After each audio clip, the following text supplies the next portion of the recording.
TTV அவர்களும் ஐயா ஓபிஎஸும் திமுகவுக்கு எதிரானவங்கன்றதுல உங்களுக்கு யாருக்கா சந்தேகம் இருக்கா?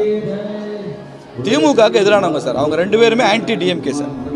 ஆன்டி டிஎம்கே இருக்கிறவங்க எல்லாரும் naturally they will come to என்டிஏங்கிறது தான்.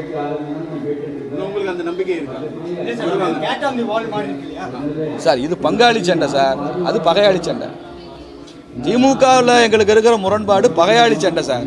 இது எங்களுக்கு பங்காளி சண்டை இருக்கத்தான் செய்யும். டிடிவி ஓபிஎஸும் எடப்பாடி அவர்களும் அதிமுகவும் பங்காளிகள், எல்லாம் ஒரே கட்சியில் ஒன்றா அம்மாக்கள் இருந்தவங்க தான். இன்றைக்கி அவங்களுக்குள்ள சின்ன சின்ன டிஃபரன்ஸ் ஆஃப் ஒப்பீனியன் இருக்குது. தேர்தல் வரட்டும், எல்லாம் சரியாகும். செங்கோட்டையன் தனி கதை. அவர் தனியாக கட்சியோ இயக்கமோ ஆரம்பிக்கலை. இங்கே ஏடிஎம்கேல இருந்தார், அப்படியே போயிட்டார். இங்கேருந்து எம்எல்ஏவாக இருந்தார், போயிட்டார். பட் டிடிவியோ ஓபிஎஸ்ஸோ தனியாக கட்சி ஆரம்பிச்சிருக்காங்கல்ல, அந்த கட்சி திமுகவுக்கு எதிரானது தானே. டிடி ஆரம்பித்த கட்சியும் ஓபிஎஸ் ஆரம்பித்த கட்சியும் அப்படி திமுகவுக்கு அகைன்ஸ்டாக இருந்துட்டு அவங்க எப்படி திமுகவுக்கு ஆதரவாக செயல்படுவாங்க? நம்பிக்கையோடு இருக்கும்.